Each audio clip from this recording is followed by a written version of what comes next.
Hype indeed, Chris. Welcome to the Savage Universe stream on Thursday nights. I am here with the GM and some of the cast of Knights of the Smith Dinner Table. Welcome, everyone. Thank you.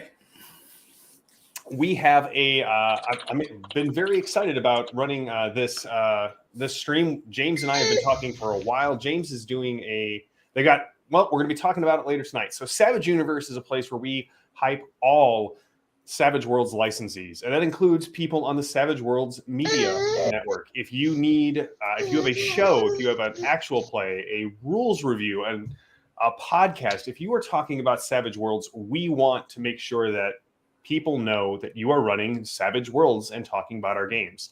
And the Knights of the Smith Dinner Table have done not one, not two, but right, we got three. Am I counting correctly? Do we have more than three? We actually have one more than three. We have awesome. We have the Giant Slayer. Oh, that's right. Pathfinder for Savage Worlds as well. All right. Well, I'm going to turn this over to James. James, welcome. We have James and Connor and Philip. Introduce yourselves and give us an overview of what Knights of the Smith Dinner Table is. Well, I'm James Smith. I've been leading Knights of the Smith Dinner Table for years now. We started streaming and recording a couple years. Actually, I think it's been close to 4 years ago for some of our shows. And our other cast member is here, apparently backstage. Welcome. She just messaged me. Oh, there we go. Like Mike there, Random Nerddom says, we've done a few one-shots. We did the Holler one-shot with Tim, who wrote Holler. Mm-hmm. We also did the Big Apple Sewer Samurai one-shot with Alb, which was a lot of fun. That was a lot of fun. But no, we've been pretty busy, and we try and keep things rolling. We do have probably more than the average number of TPKs, but it happens. I let the dice fall as they may. Yeah. So I was just telling somebody that my the song that was number one on the charts when I was born was Another One Bites the Dust. So I'm not sure there is an average number of TPKs. There's just the appropriate amount of TPKs. I know that back in the day, back in the old PEG email list days and the Yahoo group, I actually had the highest body count for Deadlands Classic for the longest time.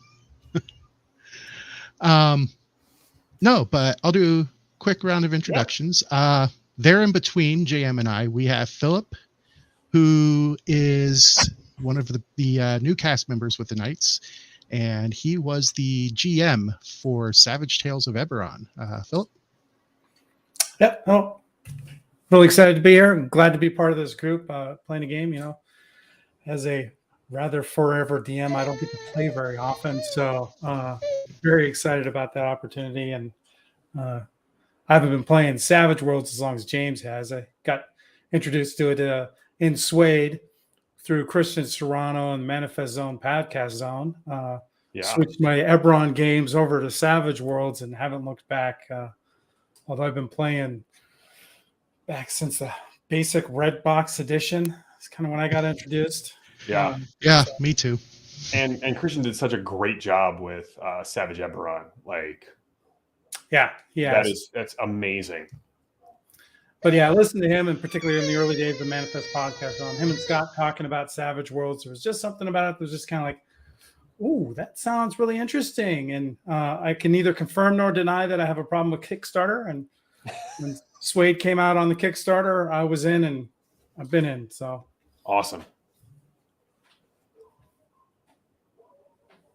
Okay, and Connor is also one of the.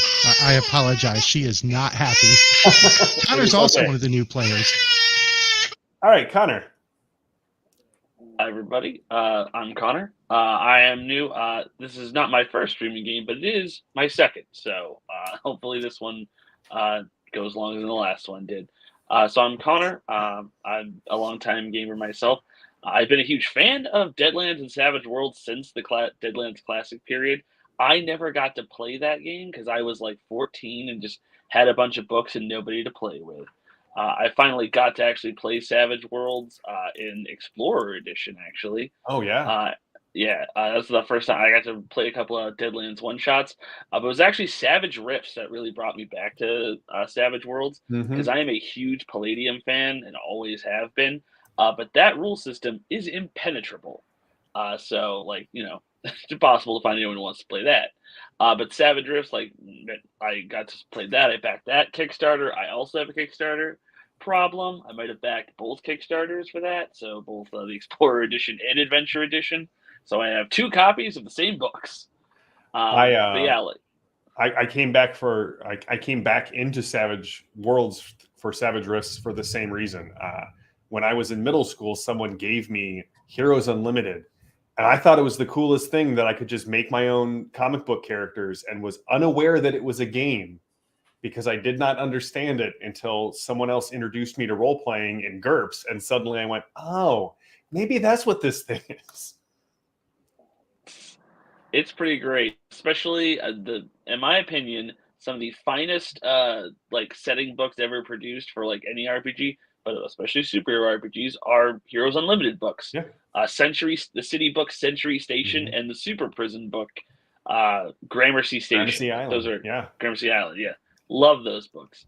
But yeah, I've been playing Savage Worlds Suede the last couple of years. I actually started GMing some Savage Rifts games for some friends, but I saw this opportunity come up and I was hooked immediately because I haven't tried into Suede Pathfinder yet.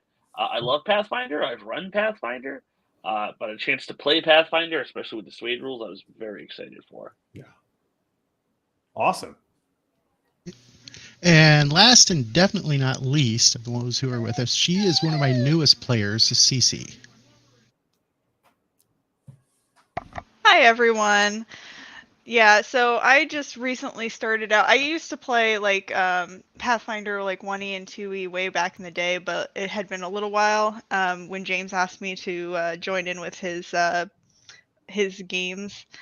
And I've really fallen in love with the Suede system. In fact, I even have the book over here. So, yeah, it's been a pleasure. Yep.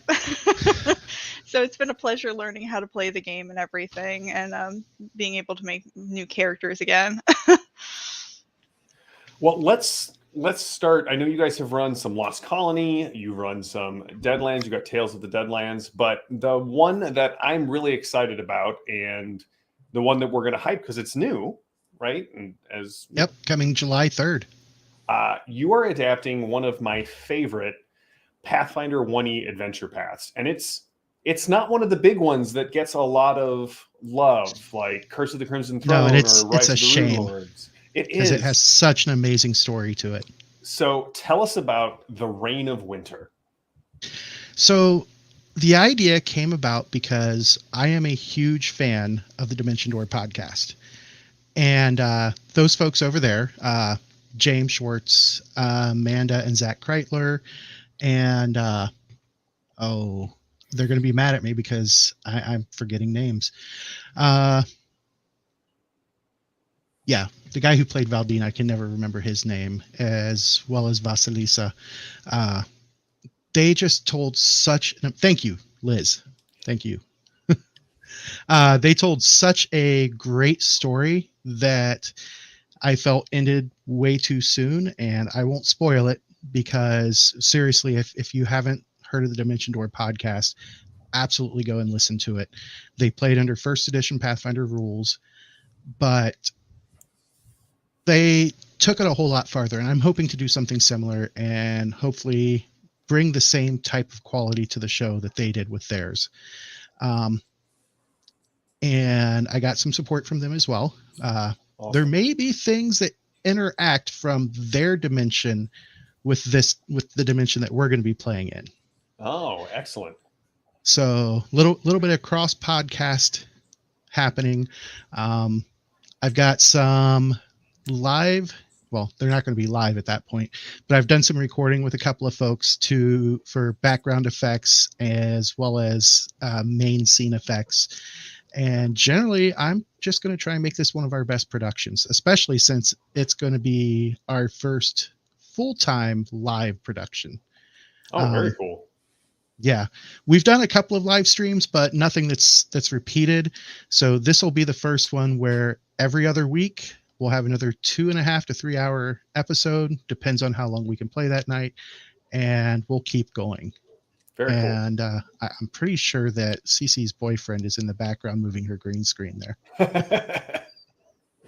No, that was me. There was like some weird strobing effect going on. Thank you for catching that. So the Reign of Winter is a unique adventure path because it's actually heavily steeped in.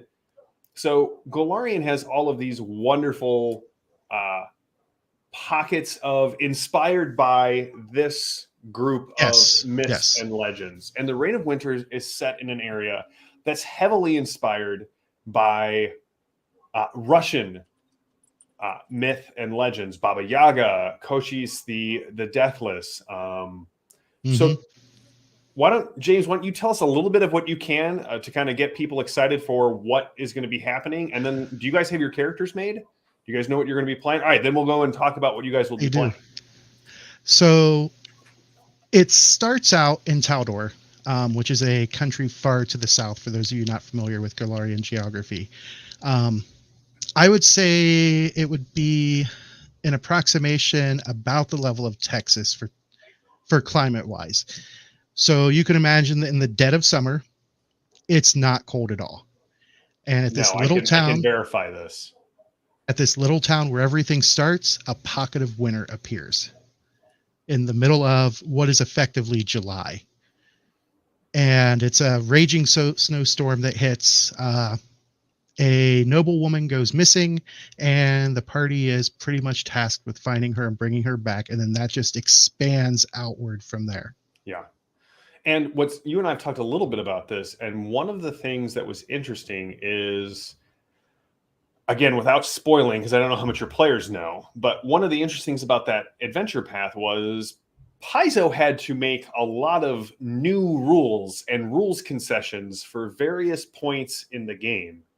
Yes, yes, they did. Savage Worlds doesn't need to. Savage Worlds, because it can do so many genres and time periods well, has all of the rules you need to run this adventure path basically ready and available to go. Yes, and that's I try and convert people over from Pathfinder 1E and Pathfinder 2E because as much as I love Pathfinder, both 1E and 2E, I find myself frustrated a lot when I'm running it because it's like, oh, well, I can do it this easily in Savage Worlds. Example being is in the adventure path, Second Darkness. Mm-hmm. Second adventure, there's a scene where your party's in a wizard's tower, a bunch of aliens bust in, and as you start fighting them, the tower falls over and starts rolling down the mountainside. And you're fighting them while the tower is rolling around you. And they even said in the adventure path, hey, look, our rules don't really handle this well. You're kind of have to do this story-wise, whereas Savage Worlds, that's a dramatic task. Yeah, immediately. Very easy to look at the things that, because Pathfinder, what it does very well. Mm-hmm. But when you look at things where it's like, oh, well, we're trying to do this other thing, but we don't have the mechanics in place. Savage Worlds has dramatic tasks and quick encounters and all of these other very well integrated and very flexible systems to allow for things like that. Yes, and I love that. Cool. All right, well, tell us about your characters. Like, what are you guys playing? And you all said you've had experience with Pathfinder. How did you enjoy making characters for Savage Pathfinder? I really enjoyed how much simpler it is. My character is going to be Bessa Reeves. He is heavily inspired by the real world U.S. Marshal Bass Reeves, the first of African-American U.S. Marshal in U.S. history. Mm-hmm. And then all around, like all of the dime novel tall tales about like lawmen of the Old West, are all lies except for the ones about Bastarines. He actually did those things. I loved making the character. We don't have all of the archetypes and all the classes from all of Pathfinder because they had a decade to keep putting out splat books. They did. The good news, though, is unlike what Mike said on last week's show, he actually responds to me pretty quickly. So when I've got rules, that's an incredible advantage because I remember, like, I had originally thought I'd play a gunslinger, and you asked Mike, like, is gunslinger ready yet? Like, no. I was like, okay. So I settled on Inquisitor, and I remember looking at the archetype Inquisitor for the default character. I forget her name, the half orc, iconic character, and I'm just like, yeah, I fiddled around with the character for like way longer than I needed to, and I ended up building like the exact same thing too. So it's just like that's one of my favorite things about Savage Worlds is like it's so quick to make a character and just get right into it. It's so much easier. Pathfinder, I haven't played second yet, but first edition, you have to be making plans for your build up to level 20 at character creation if you really want to do all the stuff and maximize everything possible. So like just being able to be like, nope, do that. I don't know. There's like very few prerequisites for anything else is super helpful. Yeah, I have said that like Pathfinder 1, I mean, we've all played some form of D&D, so we understand where Pathfinder 1 is coming from. Pathfinder 2 is a game that is basically just a bunch of Legos, and you just keep getting more Legos to build your character with. And so now if you've been playing for the last 5 years, I think it's been out, it's all based off feats, and you have maybe thousands of feats at this point. I'm not entirely certain. So I do like the streamlined, I mean, that's one of the things that my players love about playing Savage Pathfinder is how easy it is to make a character and make them really cool right off the bat. And Crypt, no, my wife came and got her.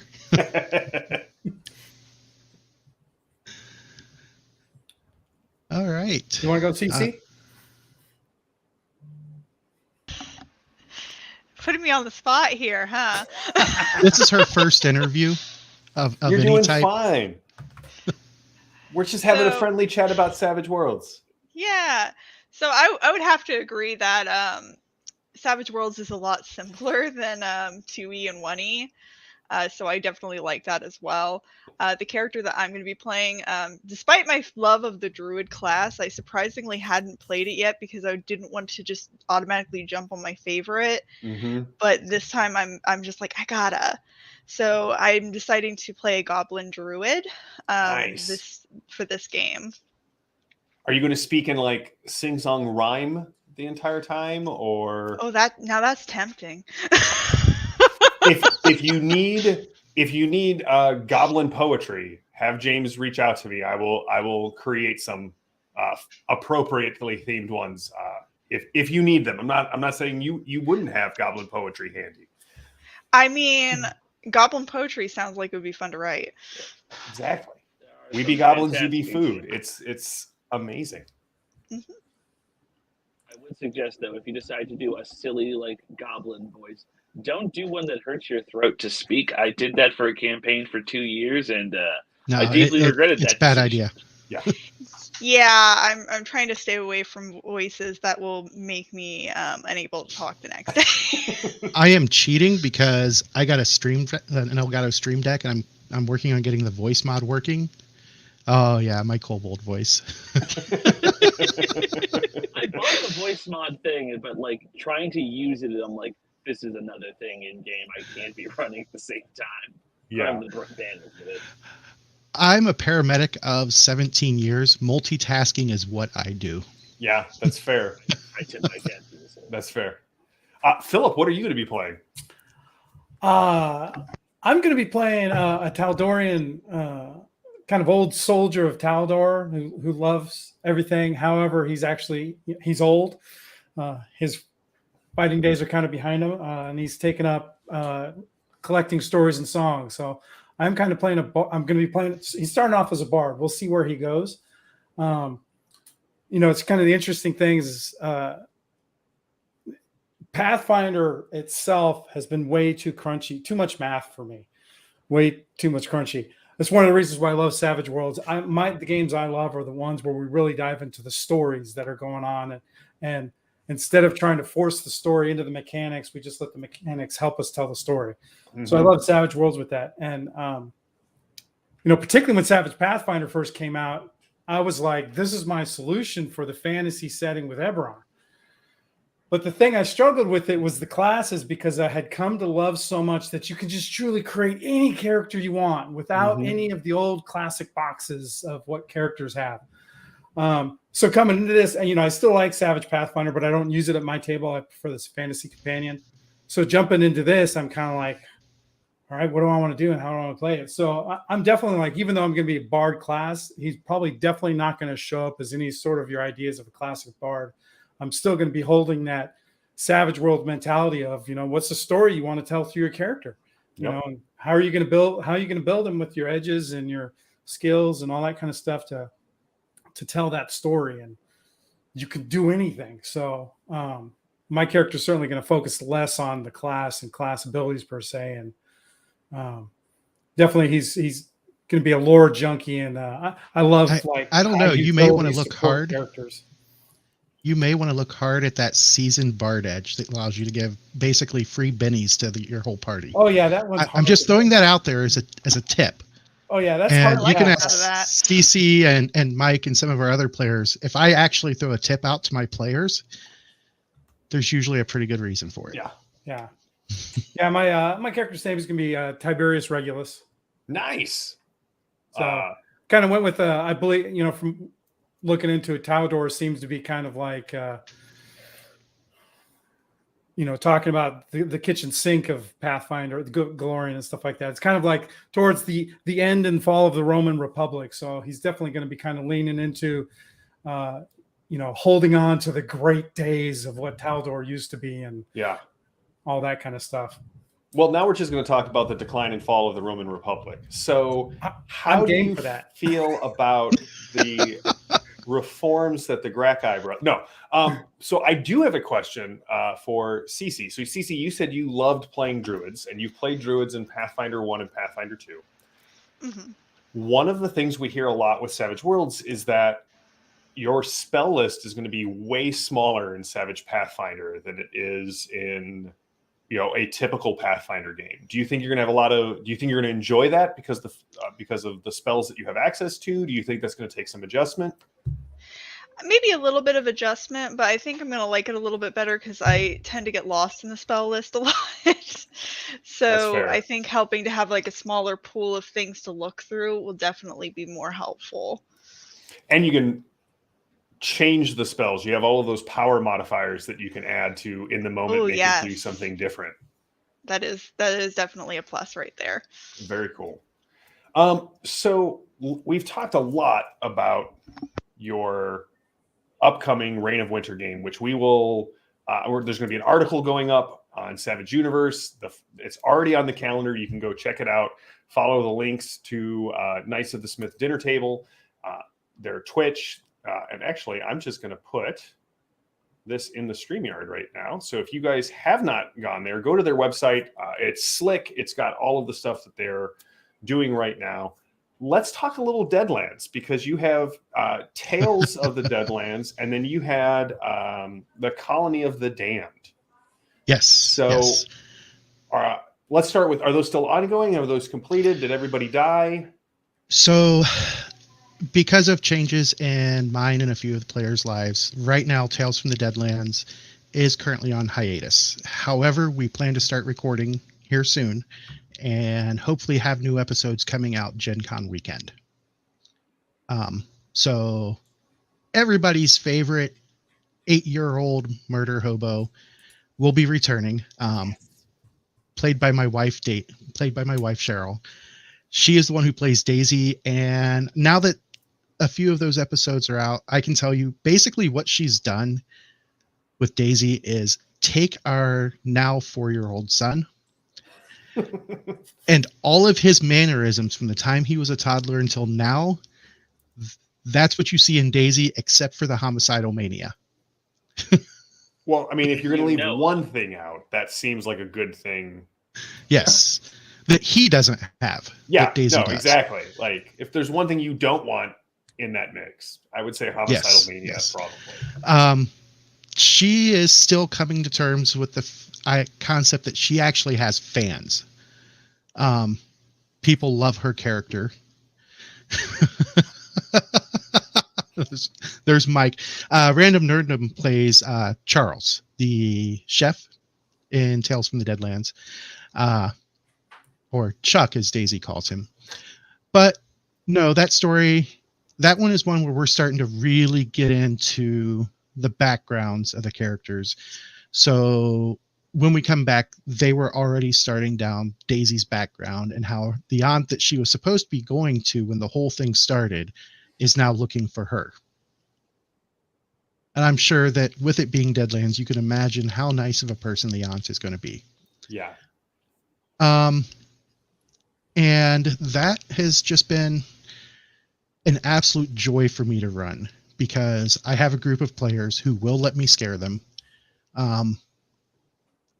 And so I can throw some of the creepier stuff in and not have to worry too much. And I haven't really done that yet, but that is coming because we're running the plot point campaign, The Flood. Okay. And as the flood goes on, it just gets darker and darker and darker.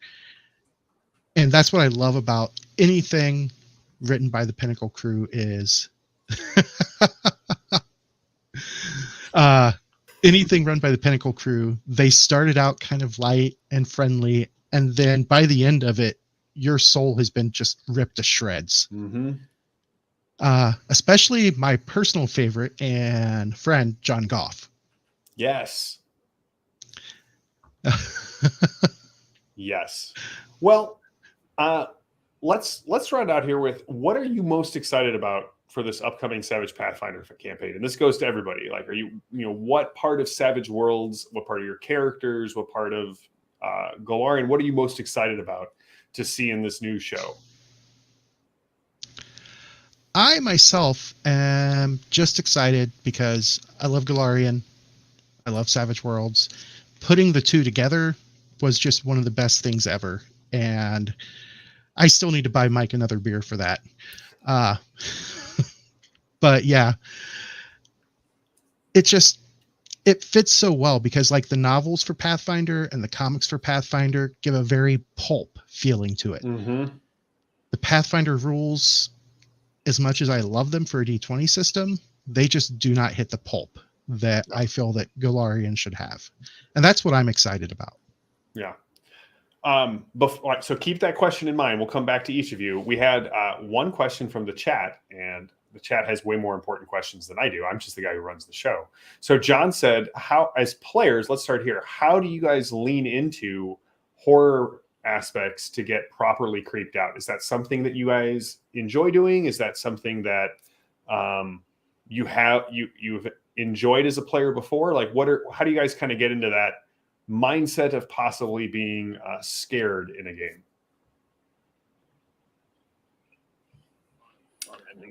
For me, Okay. I think Connor's going there. Right, sorry about that. I tend to inject some kind of horror in all the games I run. I mentioned before we started that I run Curse of Strahd for my friends, and like I always try to inject some horror in it because a lot of adventuring kind of characters and like games set up like that, like these people have objectively horrifying jobs and lives. Like the things they go through and the things they see are like legitimately traumatizing. So always being open to that and understanding that like your character should not be an invincible Superman. They should like feel the terror and like unease and disgust of what's happening in this moment and like react to that realistically. That's always really helped me whenever I try to get into that mindset of what's the most verisimilitude. What's the best way to have verisimilitude when it comes to your character? Yeah. Like have that like experience this as a real person would do this. Like if you just got swallowed by a dragon and then it was cut open and you fell out of its like steaming like guts in a pool of its stomach acid. How would you react to that? Yeah. That's a whole case of PTSD right there. Yeah, I don't know about you, but I wouldn't be a fan of that myself. Yeah. That's why I'm the GM. That's I don't want to experience that as a player. Philip, what were you going to say? I was going to say, for me, it's really my favorite part about TTRPGs, regardless which system you're in, is the collaborative storytelling. All of us sitting down together telling a story today, GM included, right? They're part of telling the story, even if they don't have a primary character in the game. And to me, it's that aspect that gets me into, whether it's horror or pulp or noir, any of that kind of stuff. That's the aspect that gets me to dive deeper into it. And that doesn't have to equate with, using voices for characters or any of that kind of stuff necessarily, because I know some players just aren't comfortable with that. I only do like one or two accents real well, so I usually kind of throw them out myself. But when we really get into like, we're all telling a story here together, and on a certain aspect, even as GM, we don't know where this is all going. That's when, when the horror comes in, I could dive more into that and have more fun with it, and any of the other aspects that come up. CC, anything to add?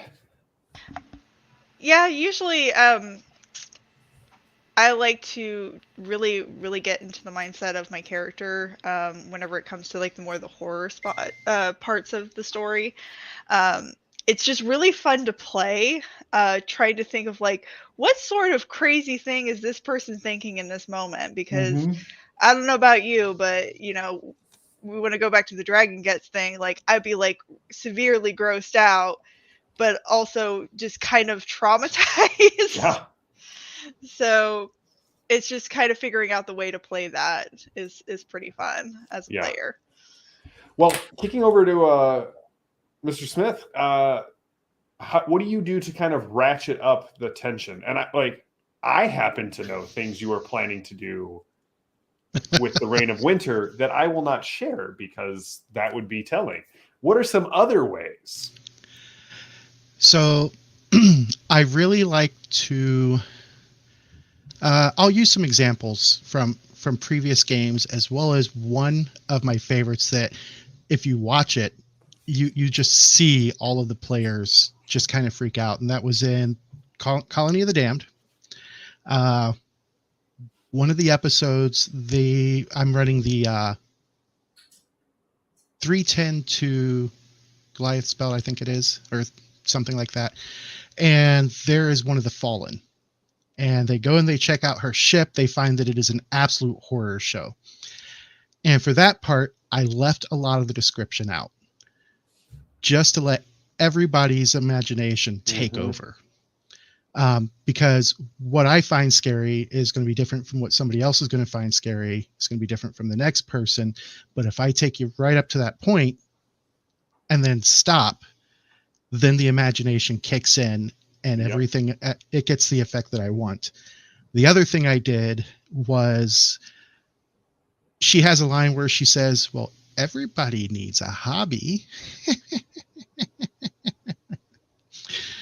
And if you watch, when I say that line, you can see just all of the players shiver. Yeah. Because it was just, I had leaned hard into the fact that they see all this body horror in the ship.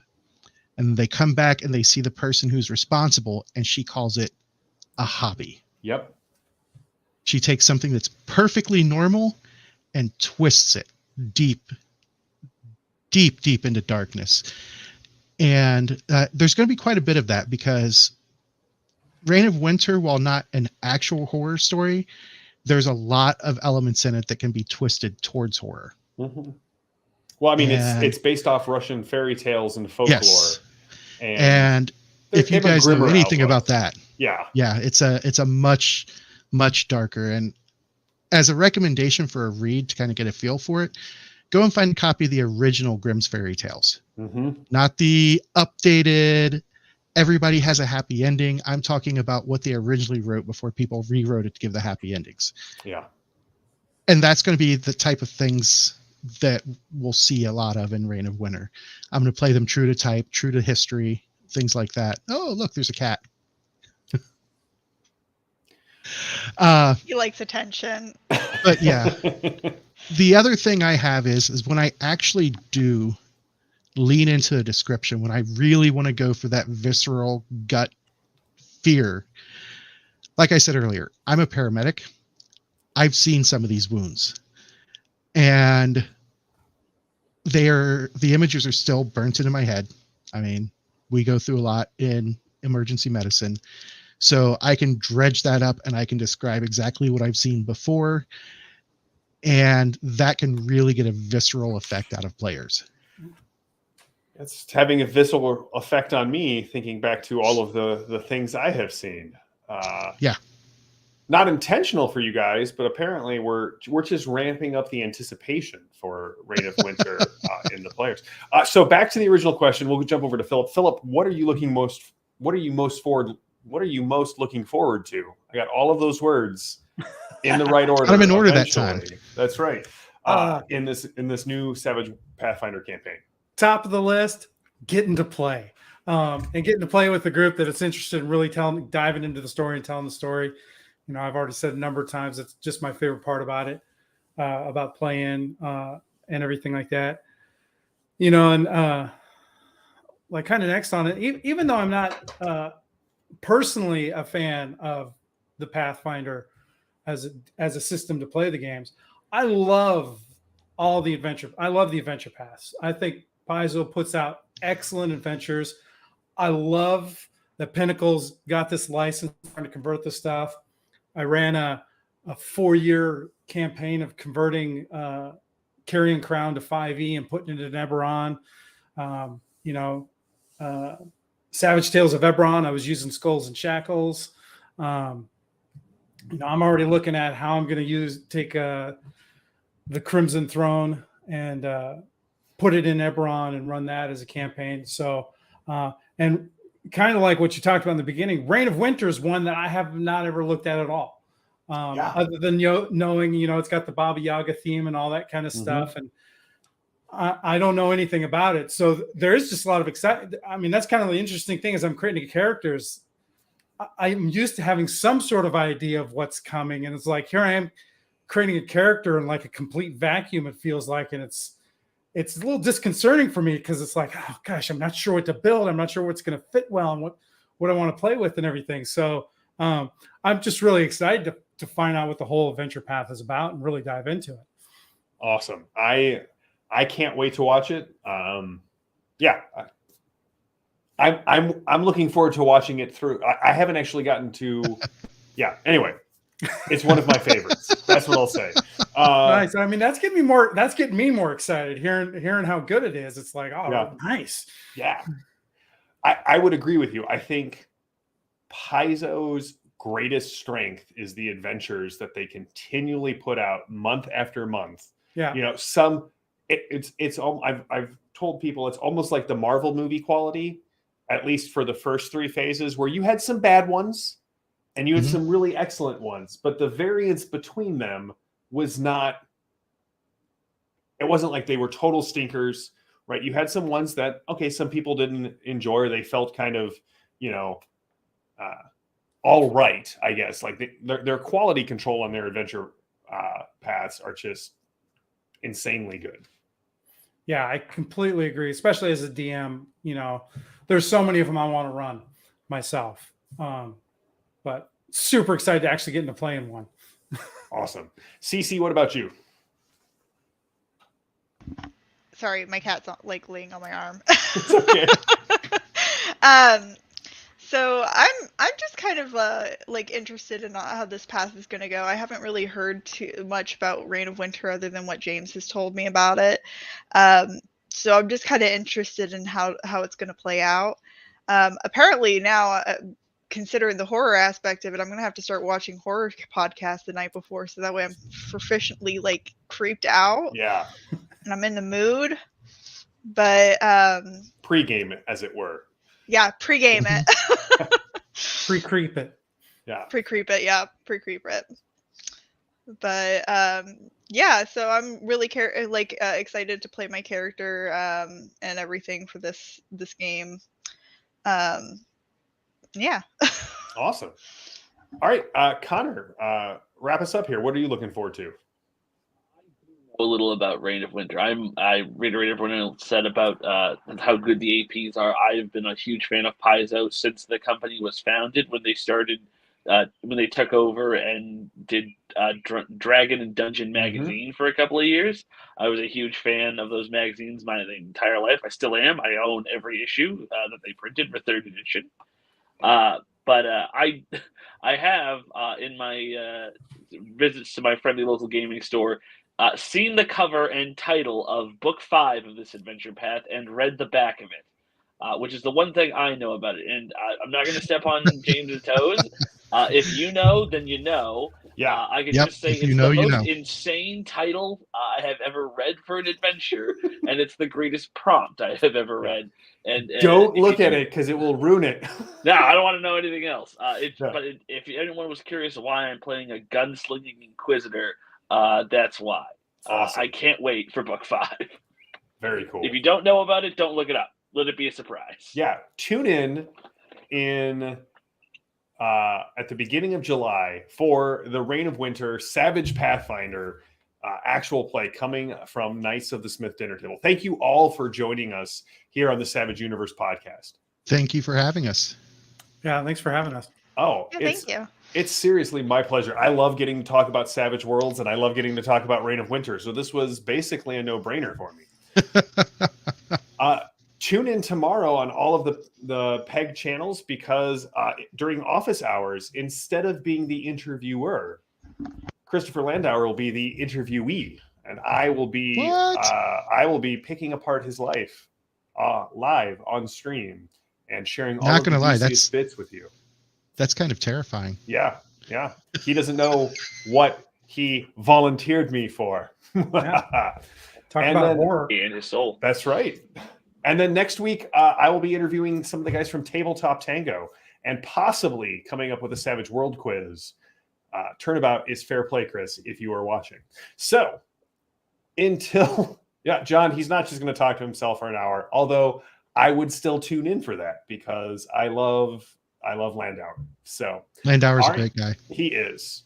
Oh, and yes, as Random Nerdum said, I will love to have you guys back to talk about more projects that you have for Knights of the Smith Dinner Table. Just reach out, let me know. That's my job. So if you have a Savage World podcast, actual play, blog, Carrier Pigeon Network, where you do reviews or talk about different mechanics or your favorite things about Savage Worlds, reach out to me at info@savageuniverse.com. Go to savageuniverse.com. You can find the contact me button. Let me know. I would love to have you on the show. I would love to put an article up on Savage Universe and just shout out to all of the Savage Worlds fans. Hey, cool people are doing cool things with this cool game. So until next time, everyone, have a wonderful week, and I will see you all next time. And get out there and play some Savage Worlds. Bye, everybody. Good night.